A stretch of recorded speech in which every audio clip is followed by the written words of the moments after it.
بسم الله الرحمن الرحيم نحمده ونصلي على رسوله الكريم اما بعد صنعت و حرفت کی فضیلت۔ حضرت ابن عباس رضی اللہ عنہما سے روایت ہے کہ رسول اللہ صلی اللہ علیہ وسلم نے فرمایا، حلال کمائی جہاد ہے۔ اللہ تعالیٰ صنعت و حرفت کو پسند کرتا ہے، اور فرمایا رسول اللہ صلی اللہ علیہ وسلم نے کہ اللہ تعالیٰ حرفت اختیار کرنے والے کو پسند کرتا ہے۔ اصل میں بات یہ ہے کہ اپنے ہاتھ سے کام کر کے محنت کر کے کمانا اللہ تعالیٰ کو بے انتہا پسند ہے، اور تمام انبیاء کرام نے مختلف کام کیے ہیں۔ کسی نے بڑھئی کا کام کیا، کسی نے کپڑے رنگنے کا کام کیا، کسی نے کھیتی باڑی کا کام کیا، اور بکریاں تو تمام انبیاء نے چرائی۔ تو بات یہ ہے کہ اپنی محنت سے کما کر کھانا یہ اللہ تعالیٰ کے نزدیک افضل ترین عبادت ہے، اور حلال کمانا بھی فرض ہے۔ اور دوسری بات یہ کہ اللہ تعالیٰ اس کو پسند فرماتے ہیں۔ رہ گیا یہ معاملہ کہ ہماری دنیا کا، تو بات پہلی تو یہ سمجھ لے کہ دنیا کبھی بھی کسی بھی حال میں نہ خوش رہے گی نہ خوش رہنے دے گی۔ کوئی بھی کام آدمی کرے گا تو اعتراض ہوگا، یہ تو فلاں کام کر رہا ہے، یہ فلاں کر رہا ہے، یہ فلاں کر رہا ہے، یہ گھٹیا ہے، یہ بڑھیا ہے، یہ ادنا ہے، یہ اعلیٰ ہے۔ حالانکہ پیشہ کوئی برا نہیں۔ اگر کوئی چنا بیچ رہا ہے اور چنے بیچ کر حلال کما کر اپنا گھر چلا رہا ہے تو یہ اس کے لیے بہت بڑی عبادت ہے۔ اور اگر کوئی کرسی پر بیٹھ کر اے سی میں بیٹھ کر حرام کما رہا ہے تو یہ بدترین کمائی ہے۔ مگر ہمارے یہاں کیا ہے کہ حرام کمانے والے کو بڑا اچھا سمجھتے ہیں، اور اگر حلال کوئی کام کر رہا ہے یا ملازمت کر رہا ہے تو اسے حقیر سمجھتے ہیں۔ اور اس وقت پہلے بھی یہ تھا اور اب بھی کہ اگر کوئی ایسا شخص ہو جو بظاہر ایسا کام کر رہا ہو، محنت مزدوری کا کام کر رہا ہو یا اس طرح کا، تو بظاہر مالدار لوگ اسے رشتہ دینا بھی پسند نہیں کرتے۔ ایک تو غریب ہے، دوسرے یہ کام کرتا ہے۔ لوگ پوچھیں گے تو ہم یہ بتائیں گے کہ داماد ہمارا یہ کرتا ہے، آج تم یہ کر رہے ہو سکتا ہے کہ پلٹا کھا جائے، اور کل تم اس سے بھی ادنا کام کرنے لگ جاؤ تو کیا کرو گے؟ حلال ہونا چاہیے، اور حلال کمانا یہ عبادت بھی ہے اور ثواب بھی ہے اور پسندیدہ بھی ہے۔ تو اس لیے کسی بھی حلال کام کو ناپسند قرار دینا جائز نہیں ہے۔ حلال ہونا چاہیے اور اللہ رب کریم کے حکم کے مطابق ہو، اس پر اللہ تعالیٰ عطا فرماتے ہیں۔ ایسے فرمائے کہ خوشحالی فراوانی مقبولیت کی علامت نہیں۔ حضرت ابن مسعود رضی اللہ عنہ فرماتے ہیں کہ رسول اللہ صلی اللہ علیہ وسلم نے ارشاد فرمایا، اللہ رب کریم نے تمہارے درمیان رزق یعنی مال کو تقسیم فرما دیا۔ اللہ تعالیٰ دنیا اسے بھی دیتا ہے جس سے محبت کرتا ہے، اور اسے بھی دیتا ہے جس سے محبت نہیں کرتا، اور اللہ تعالیٰ دین نہیں دیتا مگر صرف اسی کو جس سے محبت کرتا ہے۔ پس اللہ تعالیٰ نے جسے دین دیا اس سے محبت فرمائی۔ یعنی مال کی فراوانی اللہ تعالیٰ کے مقبول بندہ ہونے کی علامت نہیں ہے کہ جس کے پاس بہت مال ہے تو وہ اللہ کا مقرب ہے۔ تو آپ نے فرمایا کہ اللہ تعالیٰ دنیا تو سب کو دیتا ہے، البتہ دین اس کو دیتا ہے جس سے محبت کرتا ہے۔ تو اصل جو بات ہے وہ دین کی ہے، عمل کی، اعمال کی ہے، کہ اگر عمل اعمال اور سب چیزیں ہیں تو اللہ کے یہاں مقبول ہے، اور پھر مالی فراوانی ہے اور وہ جائز ہے، طریقہ کمائی کا حلال ہے اور خرچ کرنے کا حلال ہے تو اچھی بات ہے۔ لیکن خالی مال ہونا یہ پسندیدہ نہیں، بلکہ بعض دفعہ جو ہے وہ ڈھیل بھی ہوتی ہے اللہ تعالیٰ کی طرف سے، اور اللہ بچائے جب رسی کھینچتے ہیں تو پھر اس کے بعد بچنا ممکن نہیں ہوتا۔ اسی طریقے سے فرمایا کہ قرب قیامت میں حلال و حرام کی پرواہ نہیں۔ حضرت ابو ہریرہ رضی اللہ عنہ سے روایت ہے کہ رسول اللہ صلی اللہ علیہ وسلم نے ارشاد فرمایا، لوگوں پر ایک زمانہ آئے گا کہ وہ مال حاصل کرنے میں حلال اور حرام کی پرواہ نہیں کریں گے، یعنی بس مال آنا چاہیے۔ اور شاید وہ دور اب چل رہا ہے کہ بس مال آنا چاہیے، پیسہ آنا چاہیے، کہاں سے آ رہا ہے، کیسے آ رہا ہے، حلال ہے، حرام ہے، جائز ہے، ناجائز ہے، کسی کی حق تلفی تو نہیں، کچھ نہیں، بس ہمیں تو پیسہ چاہیے۔ اور میرے محترم بزرگوں، یہ سب کچھ جتنا بھی کچھ ہو، اگر کوئی دنیا کا بھی بادشاہ بن جائے نا تو سب چھوڑ کے خالی ہاتھ ہی جانا پڑے گا، ساتھ کچھ بھی نہیں لے جا سکتے، ایک پیسہ بھی نہیں لے جا سکتے۔ اور اگر بفرض محال گھر والوں نے ڈال بھی دیا اس کے ساتھ تو کام نہیں آئے گا، وبال بنے گا۔ تو بات یہ ہے کہ آدمی کمائے ضرور، لیکن یہ دھیان میں رکھے کہ یہ آنے والا پیسہ حلال ہے، جس سے میرا بھی فائدہ، میری نسلوں کا بھی فائدہ، اور اگر حرام ہے تو میں بھی تباہ ہوں گا اور میری نسلیں بھی تباہ ہوں گی۔ حرام کے بارے میں فرمایا کہ حضرت عبداللہ بن مسعود رضی اللہ عنہ سے روایت ہے کہ جس شخص نے ایک لقمہ حرام کھایا اس کی 40 دن کی نمازیں قبول نہیں کی جائیں گی، اور نہ اس کی 40 دن تک دعا قبول کی جائے گی۔ اور دوسری بات میں فرمایا کہ جس نے 10 درہم میں کوئی کپڑا خریدا اور اس میں 1 درہم حرام کا تھا تو اس کی نماز اس وقت تک قبول نہیں کی جائے گی جب تک کہ اس کا کچھ حصہ بھی باقی ہو۔ اب اس میں 2 باتیں فرمائی۔ ایک بات یہ فرمائی کہ حرام کھانے کی وجہ سے 40 دن تک کی نمازیں بھی اور دعا بھی قبول نہیں ہوتی۔ اور ایک حدیث میں بڑی وضاحت سے ایک بات ارشاد فرمائی جس کا خلاصہ یہ ہے کہ ایک آدمی سفر میں ہے اور پریشان حال بھی ہے۔ اب مسافر کی دعا فوراً قبول ہوتی ہے، پریشان حال کی بھی ہوتی ہے۔ اب حدیث میں یہ فرما رہے ہیں کہ مسافر بھی ہے اور پریشان حال بھی ہے، اور وہ اللہ سے رجوع کر کے پکارتا ہے یا رب یا رب یا رب یا رب، حالانکہ اس کی سنی نہیں جاتی۔ اور پھر فرمایا وجہ یہ ہے کہ اس کا کھانا حرام کا، پہننا حرام کا، سب چیزیں حرام کی، تو اللہ تعالیٰ کیسے سنے اس کو؟ علامات تو ہیں، پریشان بھی ہے اور مسافر ہے، لیکن حرام بیچ میں آ کر اللہ سے تعلق کو توڑ دیتا ہے۔ اور دوسری بات فرمائی کہ اگر 10 روپے میں کپڑا خریدا اور 1 روپیہ بھی حرام کا ہوا تو جب تک تن پر رہے گا یہ نماز قبول نہیں ہوگی۔ اب یہ تو اللہ کے رسول نے بات فرما دی۔ شیطان ہمارے ساتھ ہے اور وہ ہمیں الٹی پٹی پڑھاتا ہے، کیونکہ ہمارا اصل میں ایمان بھی کمزور ہے، علم تو خیر ہے ہی نہیں۔ تو شیطان یہ سمجھاتا ہے کہ بھئی دیکھ تو نے حرام تو کھا لیا، اب 40 دن کی نماز بھی قبول نہیں، دعا بھی قبول نہیں، تو دعا کی تو کوئی پرواہ نہیں، ہمیں قبول ہونا ہو ہمارا کوئی رہ گئی، نماز قبول نہیں ہوگی۔ تو جب 40 دن کی نماز ہی قبول نہیں ہوگی تو پڑھنے سے کیا فائدہ، چھوڑو، 40 دن بعد پڑھیں گے۔ یہ وہ بات بتا رہا ہوں جو میرے پاس آئی کہ جب قبول ہی نہیں ہو رہی، ہم نے کہا چھوڑ دو پڑھنی، 40 دن بعد پڑھیں گے۔ تو اس پر ایک واقعہ سناتا ہوں۔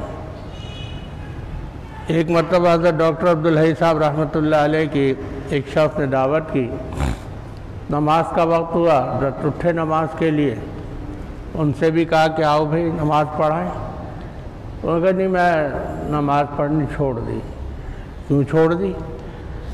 تو انہوں نے کہا کہ جی وہ حدیث شریف میں آتا ہے جس کا مفہوم یہ ہے کہ آدمی اگر صحیح نماز نہ پڑھے تو وہ نماز نمازی کے منہ پر کالے کپڑے میں لپیٹ کر مار دی جاتی ہے۔ تو اب میری نماز تو وہ ہو نہیں سکتی جو مقبول ہو، تو وہ بار بار اپنے منہ پہ کالے کپڑے میں لپیٹ کے نماز کی مار پڑے، اس سے بہتر ہے پڑھو ہی مت۔ حضرت نے جو جواب دیا وہ ہمارے لیے قابل سماعت ہے اور عمل ہے۔ حضرت نے فرمایا کہ نماز کی مار جہنم کی مار سے اچھی ہے۔ نماز پڑھو گے نا، منہ پہ ہی ماری گئی، لیکن نہیں پڑھو گے تو جہنم کی مار پڑے گی، اور جہنم کی مار جو ہے وہ خطرناک ہے، نماز کی مار اتنی خطرناک ہے۔ تو شیطان ہمیں سمجھاتا ہے کہ جب نماز قبول نہیں ہوگی تو 40 دن کی چھٹی کرو، کھاؤ پیو گھومو پھرو عیش کرو، 41ویں دن پھر کر لیں گے، اور اگر 41ویں دن پھر کچھ کھا لیا تو پھر 40 دن کی چھٹی ہو گئی۔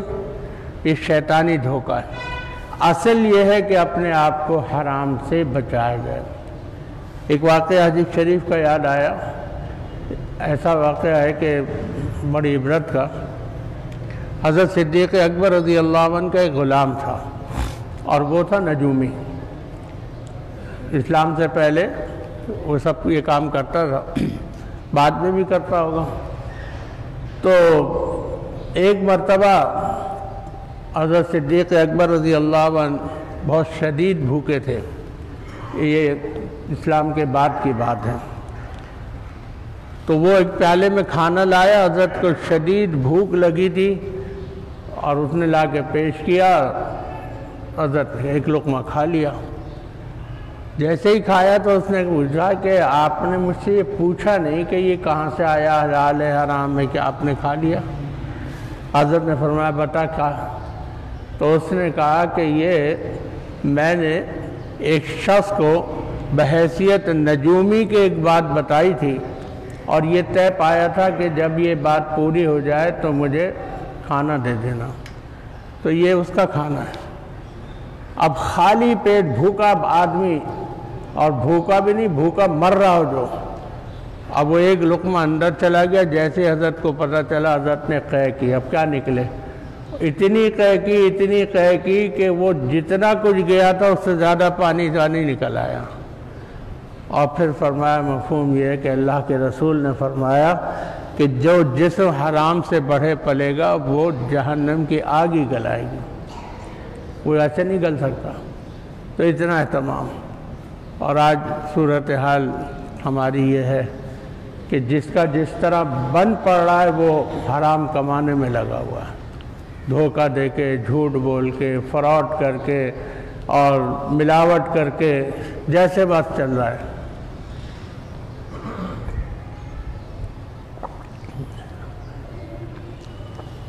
جبکہ وہ تھوڑی دیر کی بات ہے، کھایا اور ختم، اس کے بعد حساب و کتاب تو اپنی جگہ ہے۔ تو اس لیے فرمایا کہ دیکھو یہ ہے۔ پھر آگے فرمایا مال حرام سے صدقہ اور خیرات۔ حضرت ابو ہریرہ رضی اللہ عنہ سے روایت ہے کہ رسول اللہ صلی اللہ علیہ وسلم نے فرمایا جو مال حرام جمع کرے اور صدقہ اور خیرات کرے اس کا کوئی ثواب نہ ہوگا اور اس کا گناہ ہوگا۔ یہ بڑا اہم مسئلہ ہے کہ حرام سے کوئی صدقہ نہیں ہوتا اور نہ اللہ کے ہاں قبول ہے، لیکن مسلمان جو ہے اس نے ایک عجیب اپنا معمول بنا لیا ہے۔ پہلے حرام کما لیا، پتہ بھی ہے حرام ہے، اب وہ کہتا ہے کہ جی حرام ہے، یہ ساری باتیں ہیں، اب اس کو حلال کیا جائے، اب وہ جیسی رقم ہو اس کے حساب سے۔ یہاں تک کہ وہ بات بتا رہا ہوں جو میں اپنی آنکھوں سے دیکھی ہے، کانوں سے سنی، کہ اگر کوئی بڑا بانڈ لگ گیا تو پتہ ہے کہ یہ حرام ہے، اگر اس کو حلال کرو۔ کیسے حلال کریں؟ 2.5% غریبوں میں بانٹ دو۔ اچھا بھائی، اب اس کے بعد حلال ہو گیا، اس کے بعد پھر عمرہ کرنے چلے گئے۔ ذرا سوچنے کی بات ہے کہ کہیں سے کسی شخص کے پاس پاخانے کا بھرا ہوا ٹوکرا آ گیا،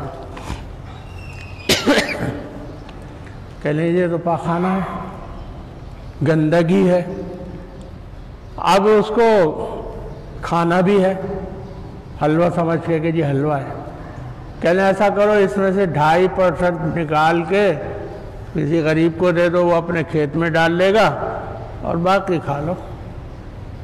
اب حلوہ بن گیا، وہ پاخانے سے حلوہ ہو گیا۔ یہی صورتحال ہے، صدقہ کر دو، اتنے % دے دو، اتنے دے دو، باقی کھا جاؤ، حلال ہے۔ حرام مال سے نہ صدقہ نہ خیرات کوئی قبول نہیں ہوتا، نہ حج نہ عمرہ، کوئی چیز قبول نہیں ہوتی، کوئی چیز۔ لیکن آج ہم لگے پڑے ہیں اس کام میں، جہاں سے مل گیا جمع کر لیا، اور اپنے دل کو مطمئن کرنے کے لیے 2.5% نکال کر اور خوش ہو گئے کہ جی زکوٰۃ بھی تو 2.5% نکالتے ہیں۔ تو فرمایا کہ حرام جو ہے اس سے اللہ رب کریم قبول نہیں کرتا، اور یہ حرام جو ہے اس سے کوئی عبادت اللہ کے ہاں مقبول نہیں ہے۔ آگے ایک اور بڑا اہم معاملہ ہے، اور وہ یہ ہے کہ ضرورت کا سامان خود خریدنا۔ حضرت ابن عمر رضی اللہ عنہما سے روایت ہے کہ آپ نے حضرت عمر رضی اللہ عنہ سے اونٹ خریدا، اور حضرت عبد الرحمن رضی اللہ عنہ کہتے ہیں کہ ایک بت پرست بکری لے کر آیا تو آپ نے اس سے بکری خریدی، یعنی آپ صلی اللہ علیہ وسلم نے خود بنفس نفیس خریداری کی ہے۔ ایک پاجامے کے حوالے سے روایت آتی ہے کہ آپ نے بازار جا کر پاجامہ خریدا۔ تو اصل بات یہ ہے کہ اپنی ضرورت کے لیے خود بازار جانا اور سامان لانا یہ انبیاء کی سنت ہے۔ اور دوسری چیز یہ کہ گھر کا جو فرد ہے، سربراہ ہے، جو بھی ہے، اس کی ذمہ داری ہے، فرائض میں سے ہے۔ آج ہمارے ہاں کیا ہے، میں دونوں شعبوں کی بات کرتا ہوں۔ کوئی مولوی ہے، اسے عہدہ مل جائے، 2-4 چمچے ساتھ ہو جائے، حضرت بابا جی جناب، تو وہ بازار تو دور کی بات ہے، بیوی بچوں کو ڈاکٹر کے بھی نہیں لے آتا ہوں۔ دنیاوی عہدہ مل جائے تو بھی یہی ہے، میں بازار جاؤں گا، اور جناب ملازمین کو بھیج دو، ملازموں کے ساتھ چلے جاؤ، دیور کے ساتھ چلے جاؤ، خالہ کے ساتھ چلے جاؤ، خالہ کے ساتھ چلے جاؤ۔ مجھے شرم آتی ہے جاتے۔ سوچنا یہ چاہیے کہ جب فرض پورا نہیں کرو گے تو نجات کیسے ہوگی، جنت کیسے ملے گی؟ جب اللہ نے تمہارے ذمہ رکھا ہے اور سید الانبیاء خود تشریف لے گئے ہیں، تو تم کس کھیت کی مولی ہو کہ بازار جاؤ گے تو شرم آئے گی؟ جاؤ بازار جا کے خریداری کرو، اپنے گھر والوں کے لیے لاؤ، یہ حق ہے تمہارا۔ بیمار ہے گھر والے تو ان کا علاج معالجہ خود کراؤ، جا کر دوائی دارو دلواؤ، ڈاکٹر کے لے کے جاؤ۔ لیکن ہمارے ہاں آج ان دونوں چیزوں سے اچھے مسلمان غافل ہیں کہ جی ہمیں تو شرم آتی ہے، اور اب گھر والے مارے پھرتے ہیں۔ اس کا نقصان کیا ہوتا ہے؟ اس کا نقصان یہ ہوتا ہے کہ جب گھر کے افراد کسی پریشانی میں، بیماری میں مارے پھریں تو بات تو نہیں چھپتی، آدمی کوئی سن لیتا ہے، کوئی دیکھ لیتا ہے، تو پوچھتے بھی کیا بات ہے، کہ جی وہ دوائی لینے جا رہے ہیں۔ اچھا بھائی، پریشان ہیں، یہاں دکھایا وہاں دکھایا، وہاں سے ٹیسٹ یہ وہ فلاں۔ شوہر کہاں ہیں آپ کے؟ وہ تو مصروف ہے دین کے کام میں، ان کے پاس ٹائم ہی نہیں ہے اس کام کے لیے۔ تو بھائی اگر ایسی مصروفیت تھی تو یہ جھنجھٹ پالے کیوں تھا؟ کوارے رہتے پھر جو جی چاہے کرو، جہاں چاہو جاؤ۔ جب تم نے شادی کی ہے اور اپنے ذمے کوئی فرض لیا ہے تو اسے پورا کرو، اس کے لیے دوسرے ہیں، اور نام یہ ہو رہا دین کا، تو اس سے کیا ہوتا ہے؟ بدنامی ہوتی ہے دین کی، کہ جی دین پر عمل کرنے والے لوگ ایسے ہوتے ہیں کہ بیوی بچوں کا حق ادا نہیں کرتے اور لوگوں کو دین پہنچا رہے ہیں۔ کیا فائدہ ہے ایسی بات کا؟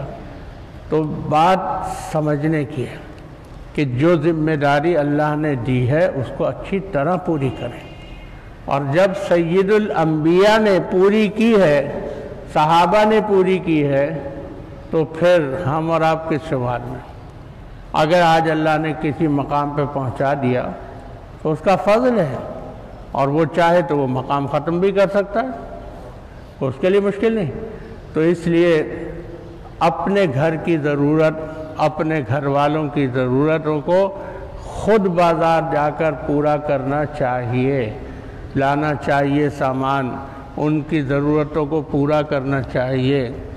اور مزے کی بات ایک اور بتاؤں آپ کو، ایسے بھی دنیا میں لوگ ہیں جو یہ کہتے ہیں کہ میں اپنی بیوی کو بازار نہیں لے جاتا اس وجہ سے کہ مجھے شرم آتی ہے۔ تو میں کہتا ہوں کہ تجھے شرم آتی ہے بازار لے جاتے ہو، تو اس وقت شرم نہیں آئی جب تو نے قبولا تھا کہ میں نے قبولا؟ جب تجھے شرم نہیں آئی، حق زوجیت ادا کرتے ہوئے تجھے شرم نہیں آتی؟ بے غیرت، بیوی کو ساتھ بازار، شادی بیاہ میں، کسی تقریب میں، کسی تفریح گاہ میں لے جاتے ہوئے شرم آتی ہے۔ کیوں؟ اتنے زیادہ شرمیلے ہو تو شادی نہیں کرنی چاہیے تھی، جب تو تم بے غیرت بن جاتے ہو۔ اور جہاں معاملہ ایسا ہے وہاں شرم آتی ہے جی مجھے تو بات یہ ہے کہ ہم نے اس کو سمجھا نہیں کہ اللہ کے رسول نے ہمیں کیا تعلیم دی۔ ہمیں یہ تعلیم دی کہ اپنے معاملات کو انجام دو، یہ ثواب ہے، اجر ہے۔ اور حقیقت بات سب جانتے ہیں کہ جو میاں بیوی کا رشتہ اللہ نے رکھا ہے، یہ جو آپس میں ایک دوسرے سے اپنا معاملہ کہہ سکتے ہیں، اپنی کیفیت، اپنی بیماری، اپنا مسئلہ دوسرے سے نہیں کہہ سکتے۔ ہمارے ساس کے ساتھ چلی جاؤ نا، تم بہن کے ساتھ چلی جاؤ، دیور کے ساتھ چلی جاؤ، بچہ ہونے والا دیور کے ساتھ چلی جائے تو وہ کیا دیور کو کیا بتائے گی؟ وہ باتیں بتائے گی جو شوہر کو کہہ سکتی ہے۔ پر تم جاؤ ساتھ اس کے، جا کے بیٹھو اسپتال میں، وقت دو اور جاؤ۔ یہ جب ہوگا جب ہم سمجھیں کہ یہ دین کا حصہ ہے، ہمارے ذمہ فرض ہے، حق ادا کرنا فرض ہے۔ تو میرے محترم بزرگ، اپنے گھر کی ضرورتوں کو پورا کرنا، اس کے لیے بازار جانا، یہ عین دین ہے۔ اور اپنے گھر والوں کی حاجات کو پورا کرنا، یہ بھی عین دین ہے۔ لیکن آج ہم اس سے غافل ہو گئے اور ہم دوسروں پر ڈال کر مطمئن ہو جاتے ہیں، جبکہ کل اس بارے میں پوچھ ہوگی کہ تم نے اپنے گھر والوں کا حق کیوں ادا نہیں کیا۔ بہت سارے معاملات ہوتے ہیں، میں بھی بیوی بچوں والا ہوں، آپ بھی ہیں، کہ بازار گئے ہیں تو بہت سے معاملات ایسے ہوتے ہیں کہ جو میاں بیوی ایک دوسرے کے لیے جو چیز ضرورت کی خرید سکتے ہیں وہ دوسرا نہیں لے سکتا۔ اب بیوی کے ساتھ اگر شوہر ہے تو بیوی شوہر سے کہہ سکتی ہے کہ فلاں چیز چاہیے، آپ مجھے دلا دیں۔ اب اگر ساتھ میں کوئی اور ہو یا غیر ہو تو کیسے کہے گی؟ ڈرائیور ہو تو اس سے کہے گی۔ تو یہ جو چیزیں ہیں نا، یہ ہمیں سمجھنی چاہیے اور شریعت کا حصہ سمجھ کر ہمیں عمل کرنا چاہیے۔ اس سے محبتیں بڑھیں گی، تعلق بڑھے گا، اور جب حق ادا کرنا شروع کریں گے تو ہمارا حق بھی ادا ہوتا چلا جائے گا، اور اللہ تعالیٰ پھر انتظام بھی فرمائیں گے۔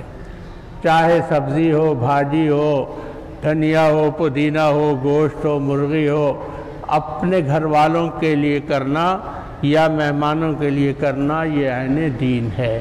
تو اس لیے ہمیں اس کا اہتمام کرنا چاہیے اور خوش دلی کے ساتھ کرنا چاہیے۔ یہ نہیں کہ مصیبت ناک منہ بنا کر کہ جی ایسا ایسا کرنا۔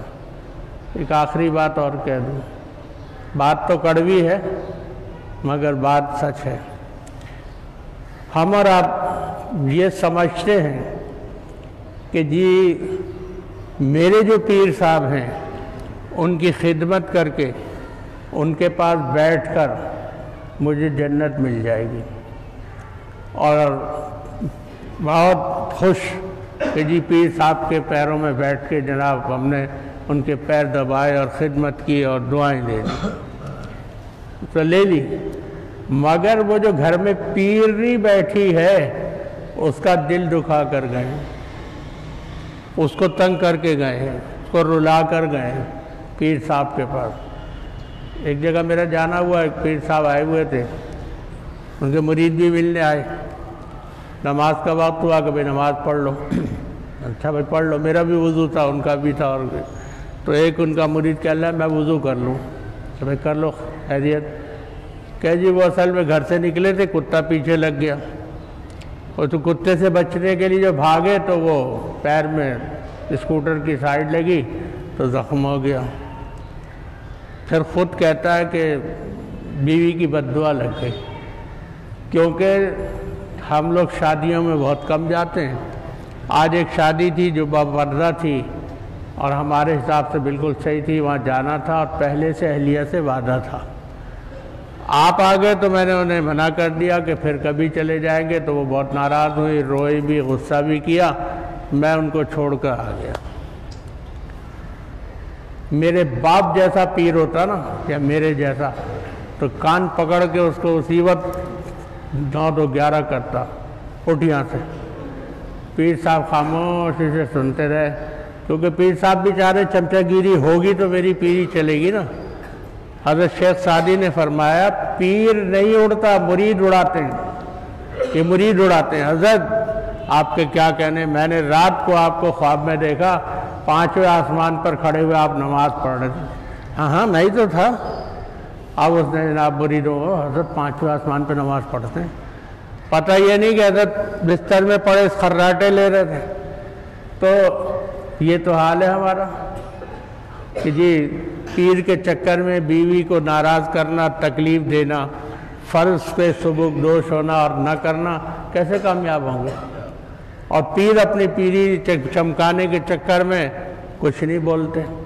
حضرت حکیم الامت بہت سخت ہے اس معاملے میں، ان سے تعلق رکھنے والے بھی جو صحیح عمل والے سخت ہیں، اور میرے والد صاحب رحمۃ اللہ علیہ حضرت سے تعلق تھا، ان معاملات میں بڑے سخت ہیں، کبھی بھی نہیں کہ نہیں جی ٹھیک ہے، نہیں، پہلے جو حق ہے ان کا حق ہے، فارغ ہو تو جاؤ۔ بات وہی ہے جو اب تو عام ہوتی جا رہی ہے کہ تم پیروں کے پاس جاتے ہو، مولویوں کے پاس جاتے ہو، بزرگوں کے پاس جاتے ہو دعا لینے کے لیے۔ یہ جو گھر میں 2 بزرگ بیٹھے ہیں، بوڑھے ماں اور باپ، اب ان سے لے لو دعا، ان سے افضل دعا کسی پیر کی نہیں ہے، کسی مشائخ کی نہیں ہے، چاہے وہ کتنا بڑا پیر ہو، اس کی وہ دعا کام نہیں کرے گی جو یہ بوڑھے ماں باپ کی کرے گی، کیونکہ ان کی دعا تو رد ہی نہیں ہوتی، حدیث میں وعدہ ہے۔ ان کی خدمت کر کے دعائیں لے لو، ان کی نہیں کریں گے۔ پیر صاحب کا جا رہا ہوں میں، 3 دن بعد آؤں گا، پیر صاحب کے یہاں مجمع ہے، وہاں خوش کرنا اور یہاں ناراض کرنا۔ تو اس لیے میرے محترم بزرگوں اس بات کو سمجھیں کہ اللہ نے جو حقوق ہمارے ذمے فرائض کے رکھے ہیں ان کو ادا کریں، اور اس میں کوتاہی کر کے کبھی بھی کامیاب نہیں ہوں گے۔ اللہ تعالیٰ اپنے فضل و کرم سے دین کے مطابق عمل کی توفیق عطا فرمائیں۔ وآخر دعوانا ان الحمدللہ رب العالمین۔ الحمدللہ رب العالمین، والصلاة والسلام علی رسولہ محمد وآلہ واصحابہ اجمعین۔ اللہم انت السلام ومنک السلام تبارک یا ذا الجلال والاکرام۔ اللہم اعنا علی ذکرک وشکرک وحسن عبادتک۔ یا ارحم الراحمین، اپنے فضل و کرم اور رحمت سے ہمارے ماں باپ، اہل و عیال، جملہ امت مسلمہ، احیاء و اموات، قیامت تک آنے والے مسلمانوں کی مغفرت فرما۔ اے اللہ آپ کے دیدار نصیب فرما۔ اے اللہ ہمیں ہمارے اہل و عیال، جملہ روحانی یا جسمانی بیماروں کو صحت اور عافیت عطا فرما۔ اے اللہ جتنے یہاں بیمار موجود ہیں، جتنے گھروں میں، راستوں میں، ہسپتالوں میں بیمار ہیں، تمام بیماروں کو تمام بیماری سے شفا کلی عطا فرما۔ اے اللہ ہم سے جس نے جب بھی جہاں بھی دعاؤں کے لیے کہا یا کہنا چاہتے تھے نہیں کہہ پائے، اللہ اپنی رحمت سے ہماری ان کی سب کی جائز حاجات کو پورا فرما۔ اے اللہ تمام حاضرین اور سامعین کو ان کے مقاصد حسنہ میں کامیابی عطا فرما۔ اے اللہ اپنے فضل و کرم سے ہماری دعاؤں کو اور آمین کو اور اپنے دربار کی حاضری کو قبول فرما۔ وصلی اللہ تعالی علی خیر خلقہ محمد وآلہ واصحابہ اجمعین۔ آمین برحمتک یا ارحم الراحمین۔